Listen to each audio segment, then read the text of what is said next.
Em nome do Pai, e do Filho e do Espírito Santo. Amém. Inspirai, ó Senhor, as nossas ações e ajudai-nos a realizá-las, para que em vós comece e para vós termine tudo aquilo que fizermos, por Cristo, Senhor nosso. Santa Maria, Mãe de Deus, rogai por nós. Em nome do Pai, do Filho e do Espírito Santo. Amém. Muito bem, estamos aqui no nosso curso a respeito deste tema interessante, mas inusitado, que um padre venha na internet falar a respeito de masturbação e pornografia em 4 aulas. Muita gente ficou perguntando, mas que assunto, né? Quanta coisa que nós temos para falar, né? Em 4 aulas, imagina, é muita coisa. Não, na verdade vocês vão notar no final que 4 aulas é pouco. Nós temos bastante coisa para falar a respeito desse tema. Em que consiste esse curso? Bom, em primeiro lugar, eu gostaria de deixar bem claro para vocês que não vamos fazer um curso sobre masturbação e pornografia por um moralismo. Não é simplesmente porque, nossa, pelo amor de Deus, esse pecado terrível. É de fato um pecado. Mas a finalidade principal não é o foco no pecado. A finalidade principal é outra. A finalidade principal é nós compreendermos que nós somos feitos para amar. E, na realidade, a pornografia e a masturbação estão raptando, não é? Amputando, poderíamos dizer, a capacidade de muitas pessoas de amar, de se relacionar com os outros, de criar verdadeiros vínculos afetivos com as pessoas e, ainda mais, o amor principal, o amor para com Deus, que fica verdadeiramente quase que impossível, né? Através dessas realidades, dessas práticas da pornografia e da masturbação. Bom, qual vai ser o esquema do nosso curso? São 4 aulas, né? Nós vamos, nessas 4 aulas, falar do seguinte. Esta primeira aula, nós vamos um pouco gastar um tempo na realidade da neurociência, ou seja, como é que o nosso cérebro funciona. Então nós vamos partir desse nível bem básico, né, de um nível físico. Depois, na segunda aula, nós vamos um pouco olhar para a realidade emocional e para a realidade social, né, que estão bem ligadas uma com a outra. Então vamos entrar, já subir para esse outro nível, que se você quiser, é psicossocial.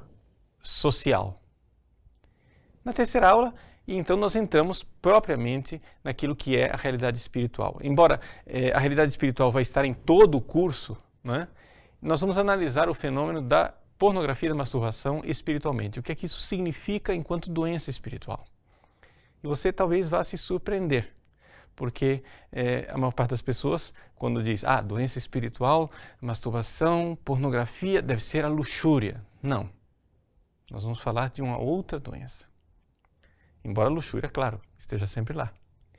E, finalmente, na quarta aula, nós vamos tentar dar a você algumas sugestões de como sair da escravidão que propõe às pessoas a pornografia e a masturbação, porque de fato trata-se de uma verdadeira escravidão e de uma incapacidade para amar. Então, no fim das contas, nós precisamos gastar bastante tempo para entender como é que nós fomos feitos por Deus nos níveis físicos, psicológicos, social, depois espiritual e, finalmente, uma vez que nós olhamos para a disparidade entre o que nós deveríamos ser e o que nós somos quando se mergulha na pornografia e na masturbação, nós vamos então ver como é que nós podemos curar, claro que sempre usando os meios da graça e da espiritualidade. Pois bem, então vamos lá, vamos começar. Na primeira aula nós queremos então falar a respeito de cérebro, ou seja, como é que a masturbação e a pornografia afetam o nosso cérebro. Veja só, o que eu quero partilhar com vocês é aquilo que é uma série de descobertas que foram feitas nos últimos 10 anos. Por quê? Porque os cientistas, né, os neurocientistas descobriram que a pornografia e a masturbação estão criando uma verdadeira adicção, ou seja, uma dependência, do mesmo jeito que a cocaína cria uma dependência, que a heroína cria uma dependência e outro tipo de droga, não é? Ou seja, trata-se de uma realidade que a pornografia e a masturbação, elas alteram o nosso cérebro. Sim, você ouviu bem, alteram o nosso cérebro.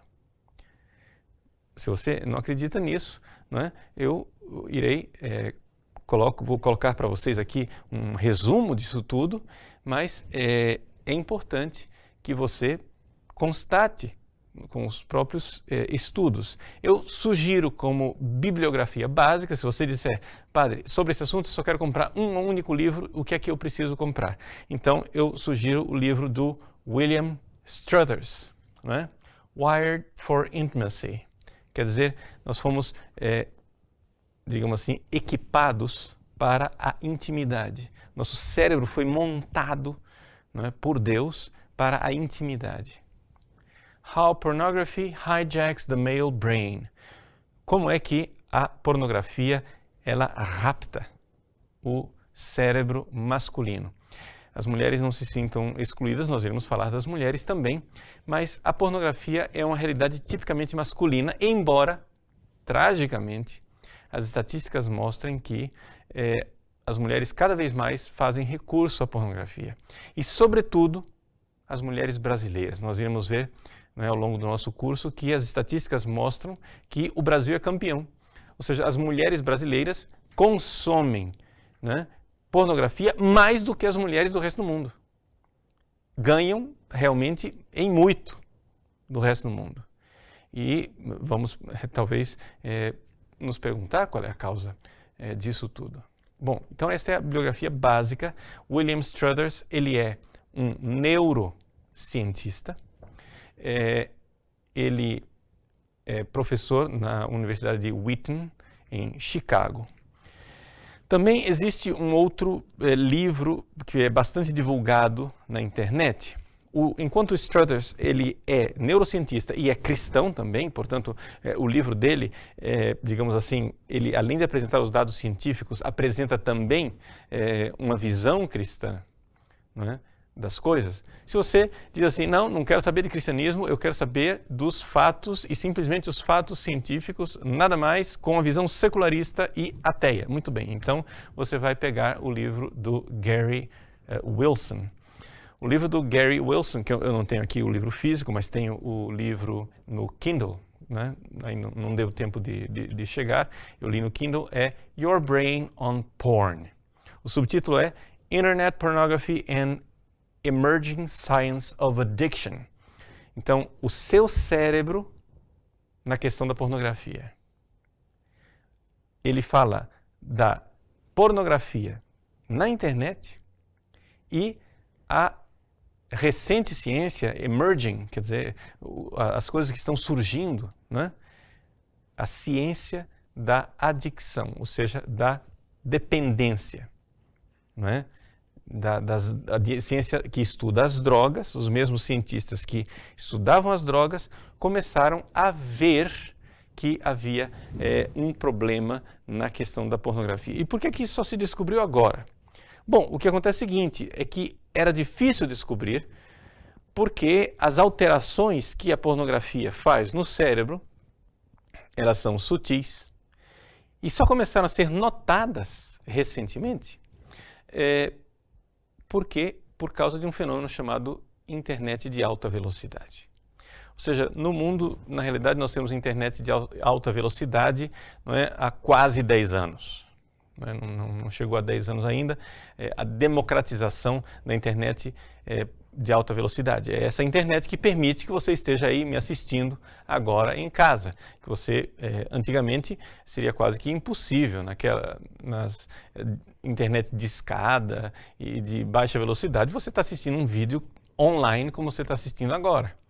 Não é?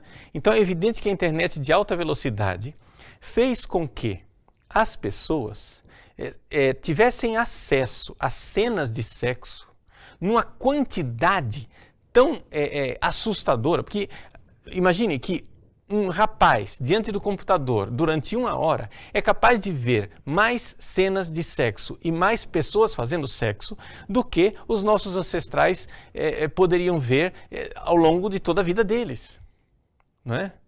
Mas qual é o problema, não é, com isso tudo? O problema é que o nosso cérebro não foi feito por Deus para isso. Ou seja, você vai dizer assim, mas o sexo é coisa boa. Sim, o sexo é coisa boa, mas a pornografia não é sexo de verdade. Não é? Ou seja, é sexo, poderíamos dizer, sintético, é sexo criado artificialmente. Então, nós não fomos feitos para isso, para essa quantidade de estímulos. E então se descobriu que, verdadeiramente, o cérebro humano, diante do excesso, né, de sexo, reage da mesma forma que o cérebro de um drogado, de uma pessoa dependente química. E como que eles descobriram isso? Eles descobriram isso através de tomografias computadorizadas. Né? Eles colocam a pessoa para fazer a tomografia do cérebro e descobriram que o cérebro de uma pessoa que consome excessivamente a pornografia e se masturba excessivamente é identicamente formado igual ao cérebro de uma pessoa que está viciada em drogas químicas. Mas como é que isso se dá? Bom, vamos então, por partes, tentar entender como é que isso funciona. Bom, a coisa funciona da seguinte maneira. Veja, eu quero que vocês entendam o seguinte. Eu estou aqui apresentando para vocês um resumo, tá? Eu não sou cientista desta área, eu sou um leitor que está apresentando para você um resumo. Você compreendeu? Você quer a visão do cientista, compre o livro e leia. Então, por favor, não esperem de mim que eu consiga resolver todas as dúvidas que vocês possivelmente tenham a respeito dessa situação. As perguntas que vocês farão, né, eu estarei disposto a respondê-las, mas entendo que essa não é a minha praia, ok? Não é a minha especialização. Eu, como leitor, li, entendi e quero agora transmitir para vocês o básico.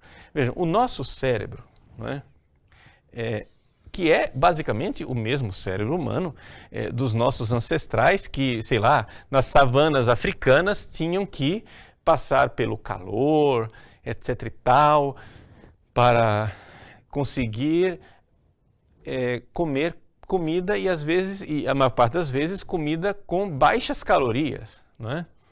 Ou seja, que comida de alta caloria que os nossos ancestrais lá nas savanas da África iam encontrar? Talvez mel, né?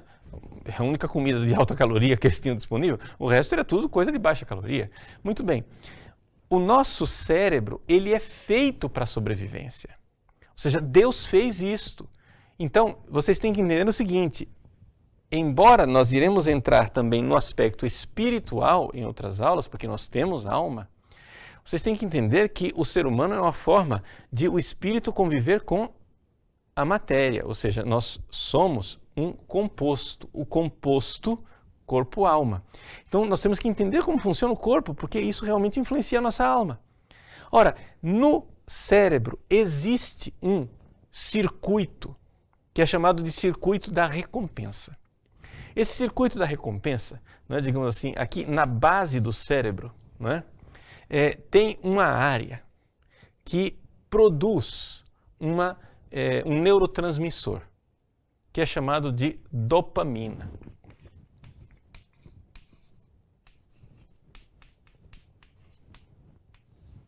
Ok? Então, esse neurotransmissor, ele é um neurotransmissor que é feito para a busca das coisas. Então, é aquilo que tem a ver com movimentação e com foco.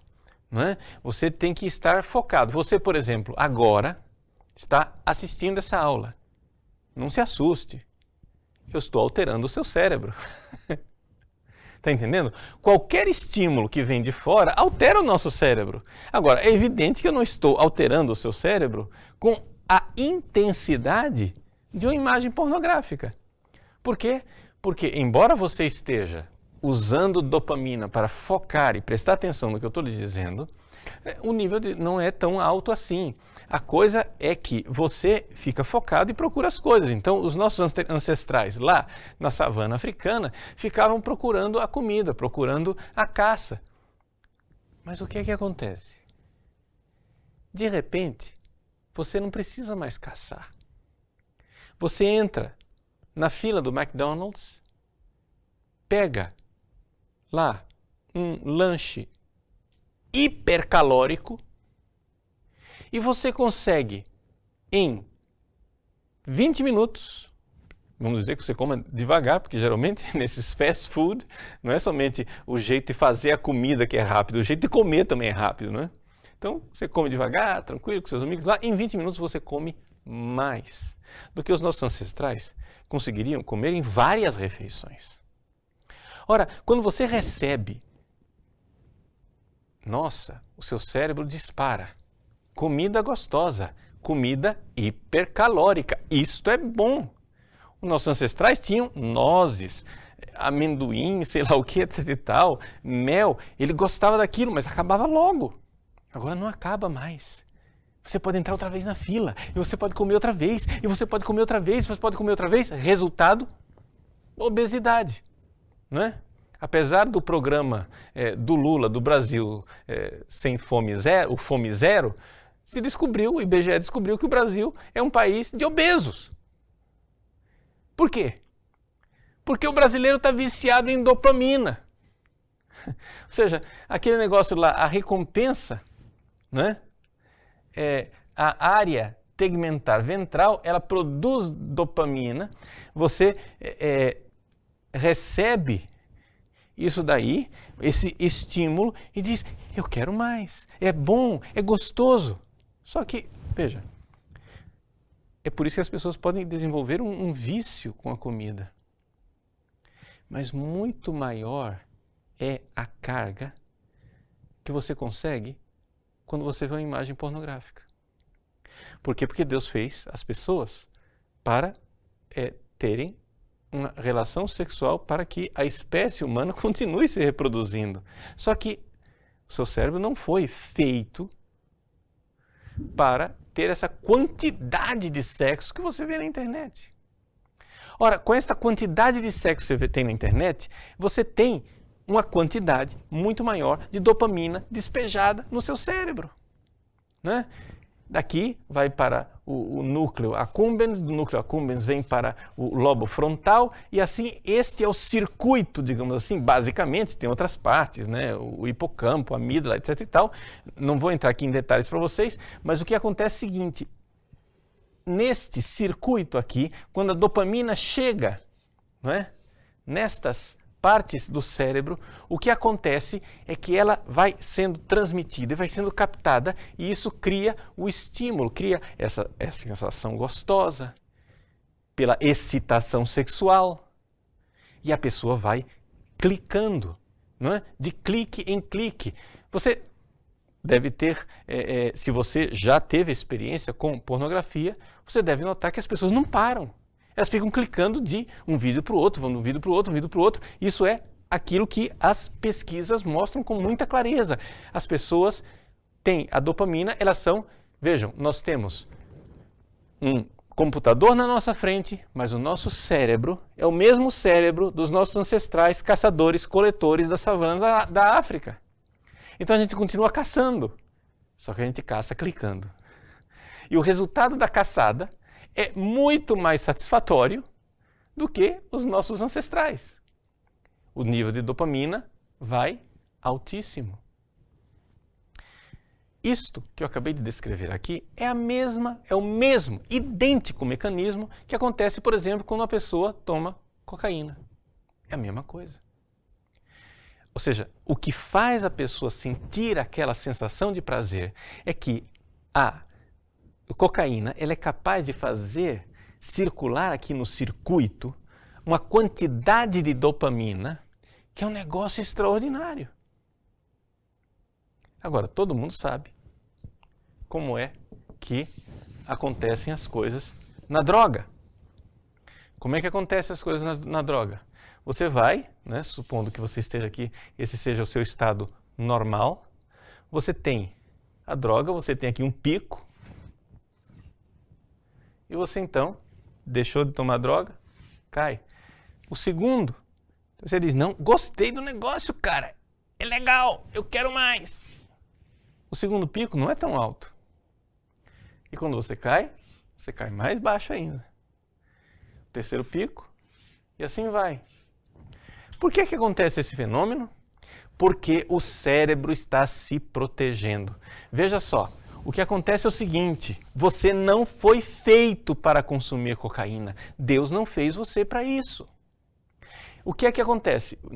Suponhamos que aqui está a sinapse entre dois neurônios, não é? Ou seja, duas células de neurônio que vão, um vai transmitir dopamina e o outro vai receber. É um neurotransmissor, ele transmite e é o que cria a sensação.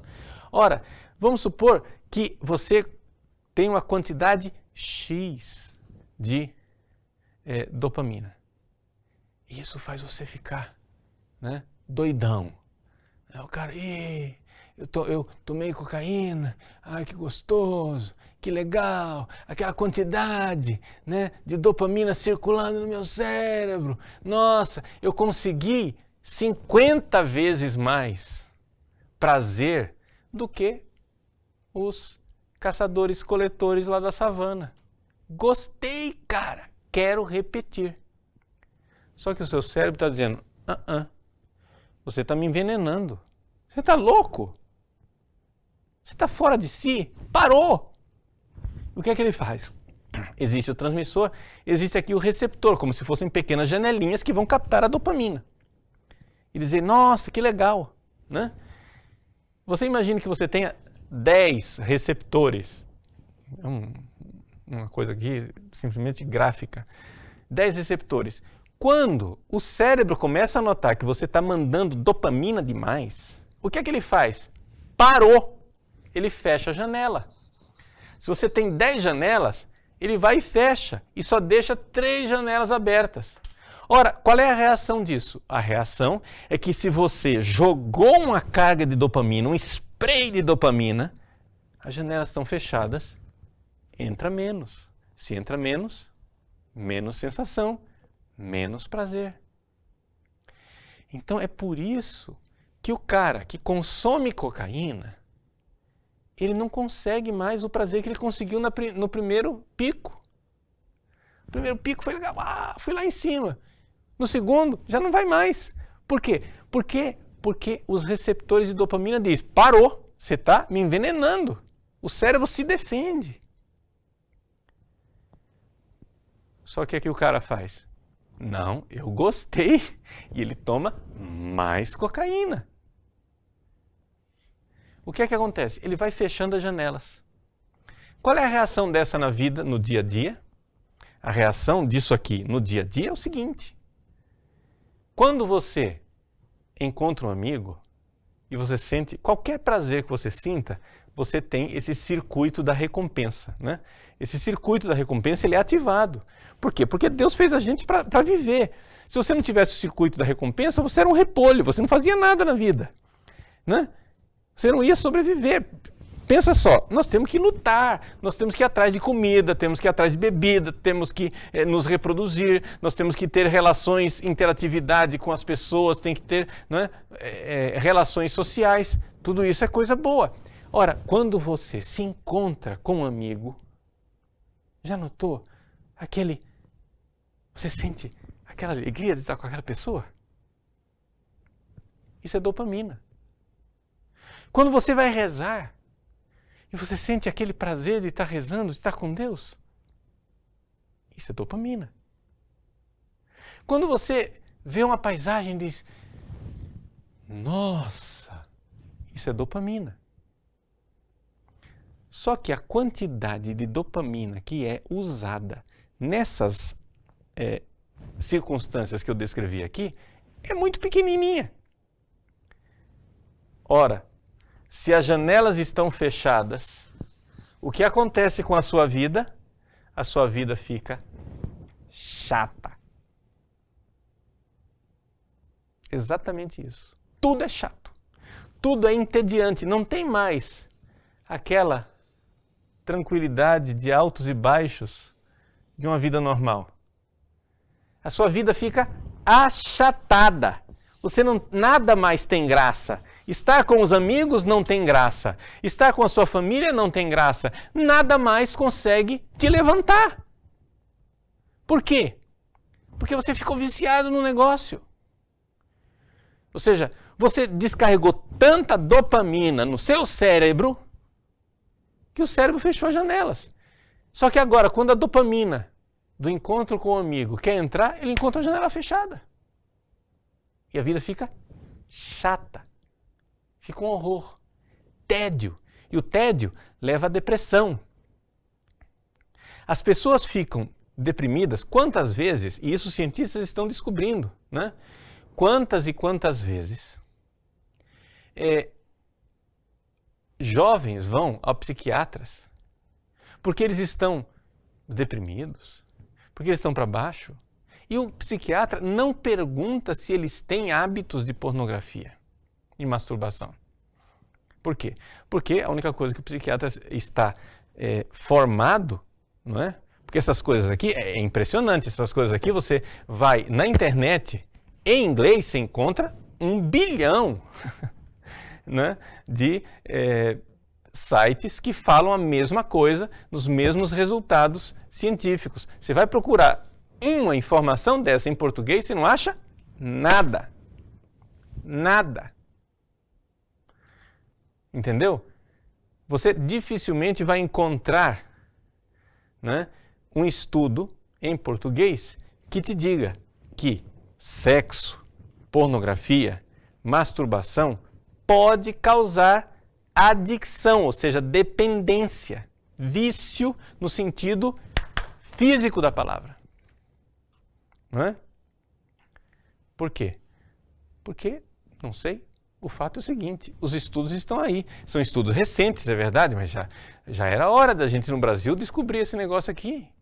Né? O público de língua portuguesa precisa saber que isso existe. Porque estamos sendo vítimas disso aqui. Jovens vão para o psiquiatra e dizem, estou deprimido. São medicados, recebem, né? O quê? Por exemplo, Prozac, que é uma droga baseada praticamente em quê? Na serotonina, que digamos assim, a droga interna do nosso cérebro, que vai na direção oposta da dopamina. Né? Quando a dopamina sobe, a serotonina baixa. Então ele tenta reverter o processo com drogas. Mas o que precisava fazer é simplesmente dizer o seguinte, meu filho, seja casto. Só isso. Só precisava disso. O que esse cara precisava era só de castidade. A sua vida está um tédio, a sua vida está uma porcaria. É o seguinte, os padres da igreja já sabem disso há muito tempo.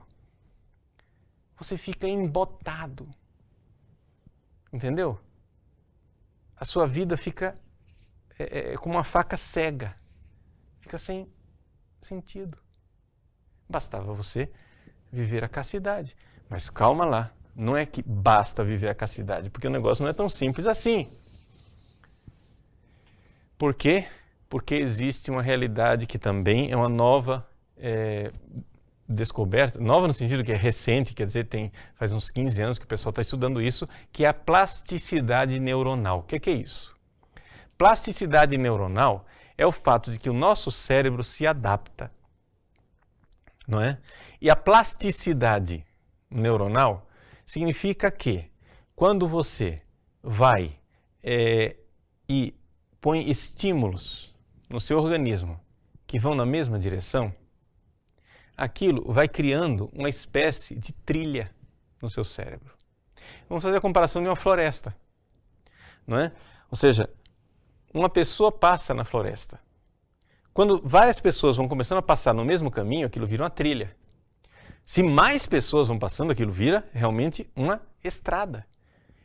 E se uma multidão de pessoas passa, aquilo vira uma autoestrada. Então a pessoa começa a ver a vida a partir daquela calha que foi criada. Entendeu? Ou seja, daquele caminho. Então, o seu cérebro aprende caminhos que vão se repetindo. Isso altera, por exemplo, a sua forma de ver as pessoas. Você não consegue mais olhar para uma pessoa sem ser sexualmente. O seu olho fica só olhando para as partes sexuais o tempo todo. Você é capaz de se excitar com coisas que pessoas normais não se excitariam. E ao contrário, é capaz de ficar sem excitação em circunstâncias que pessoas normais ficariam excitadas. Por exemplo, por que é que está todo mundo em pânico, digamos assim, nos Estados Unidos? A sociedade está mais ou menos preocupada, as pessoas estão começando a despertar para parar com o consumo excessivo de pornografia. Por quê? Por razões cristãs, por virtude, porque buscam a santidade, porque querem o amor, como nós estamos querendo ensinar aqui para vocês? Não, sabe por quê? Pelo seguinte, os jovens estão tendo um problema de disfunção erétil. Ou seja, não conseguem produzir uma ereção. Eles vão, depois de ver tantas mulheres na internet fazendo sexo, quando eles vão ter o sexo no mundo real, eles não conseguem uma ereção. Por quê? Plasticidade do cérebro. O cérebro se acostumou a ser estimulado visualmente, mas não sei se vocês já notaram que o sexo real, no mundo real, ele não é uma experiência visual. Entende? A visão ela pode entrar no início, na sedução, no começo do ato sexual. Mas depois, quando um homem está tendo uma relação sexual com a mulher, isso não tem nada a ver com visão. Ele não está vendo nada. Ele não está tendo sexo com a mulher para ver uma parte do corpo dela. É por causa disso, por exemplo, por causa deste vício, que muitos matrimônios começam a ter uma séria dificuldade. Maridos que não conseguem ter relação com a sua mulher sem ter um vídeo pornográfico ligado. Porque eles precisam de um estímulo visual, porque é a única maneira que aquela criatura consegue se excitar. Porque isso criou, né? Como a gente diz no ditado português, né? O cachimbo entorta a boca. Entendeu? De tanto passar por aquele caminho, né? Começou com um filetezinho de água, daqui a pouco virou uma vala, de uma vala virou o Grand Canyon. Como é que vocês acham que o Grand Canyon foi formado? Foi com água. A água foi cavando o negócio. Então, aqui está a grande tragédia. Uma coisa mais importante ainda. Os estudos recentes mostram que as pessoas estão se expondo à pornografia em idades cada vez mais cedo. Então, a média de exposição à pornografia pela primeira vez atualmente nos Estados Unidos é de 11 anos de idade. Suspeito que no Brasil deve ser mais ou menos isso ou até mais baixo. Agora, você sabe o que é um cérebro de um adolescente? O cérebro de um adolescente é extremamente moldável, maleável. Ele tem uma plasticidade maior do que o cérebro de um adulto. Isso quer dizer o seguinte: para você tirar os efeitos da pornografia do cérebro de um jovem que foi exposto desde os 11 anos de idade à pornografia, você leva muito mais tempo. E isso não é uma coisa assim, o padre está dizendo. Não, as estatísticas estão nos livros. Se você pegar esses dois livros que eu estou citando aqui, são dois exemplos, mas cada um destes livros, não pense que a coisa é feita assim, ele acha que é assim. Não, cada um dos livros tem uma vasta bibliografia no final de estudos recentes, né? O William Struthers, ele cita mais de 70 estudos recentes para corroborar as coisas que ele está afirmando.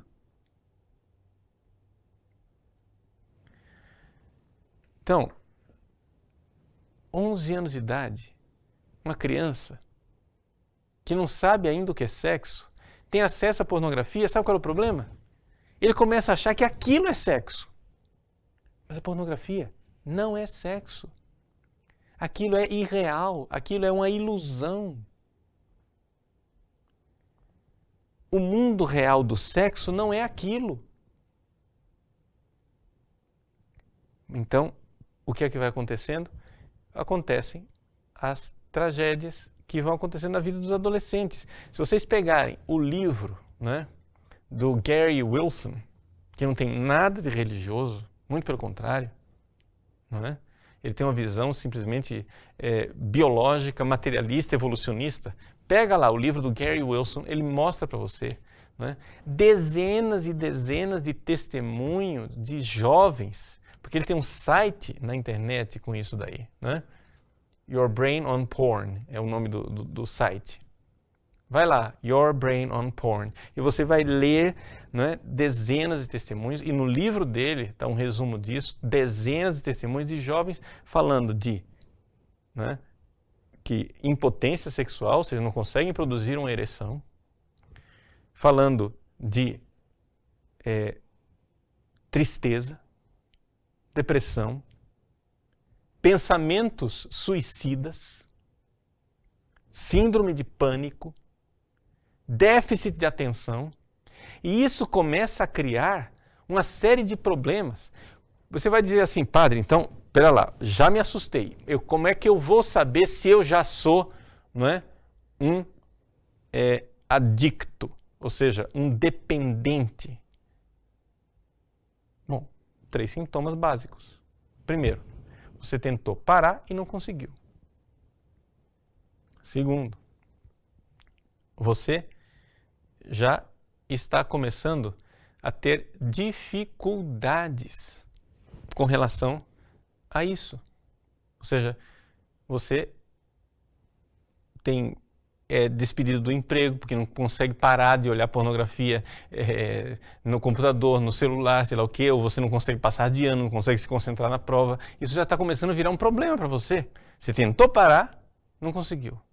A coisa já está virando um problema. Terceiro ponto, você está gastando um tempo horrível nesse tipo de coisa. Um desperdício de vida, a vida está passando e você está passando uma boa parte da sua vida nessa porcaria. Bom, e agora?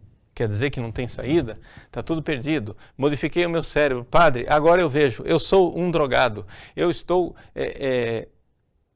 um sexo adicto, né? Um dependente de sexo. Como que eu faço?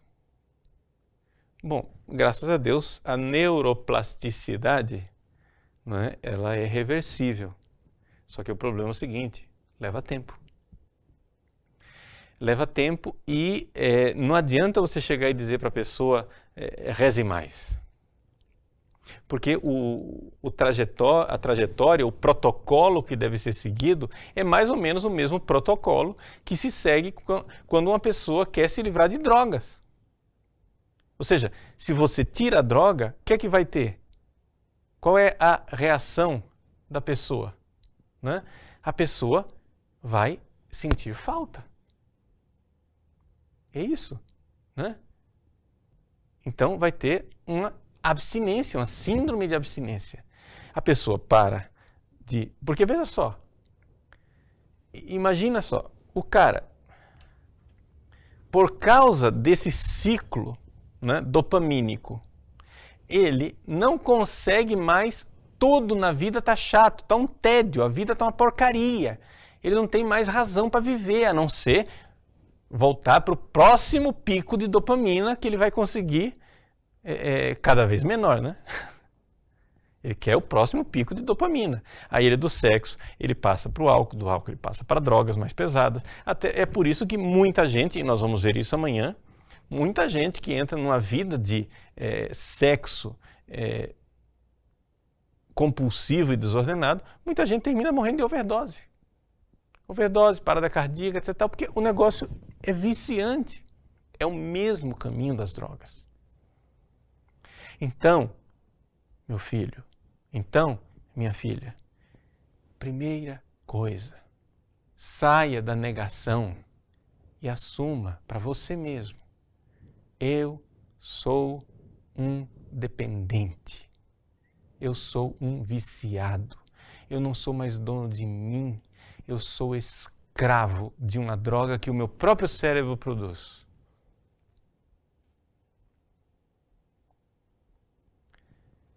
A vida vira um tédio. Não somente. Não é porque a vida é um tédio. A vida também tem estresse que te puxa para baixo. Não é somente um tédio. Ou seja, você para de ter alegria nas coisas básicas da vida. E não somente. A vida traz más notícias também. Não sei, bem-vindo à realidade, né? Aí você começa a receber más notícias e o cara vai para baixo, vai para baixo, vai para baixo. O que é que ele vai querer? Ele vai querer um novo pico, né? Ele quer um high, né?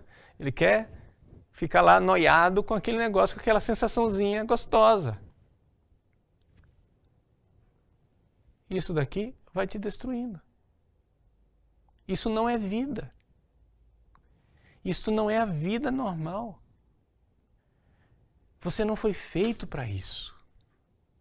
Você foi feito para amar. Você não está com saudade de você?